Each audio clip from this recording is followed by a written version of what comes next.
打妻护妻。这时候万缘放下，一心用功。有打妻用功的人，就有护妻照料的人。打妻的人能成佛，护妻的人也能成佛。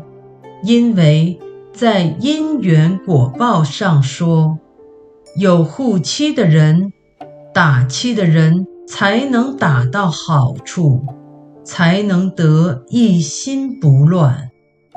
我们都护持人家用功，大家都能得一心不乱，当然我们也能得一心不乱。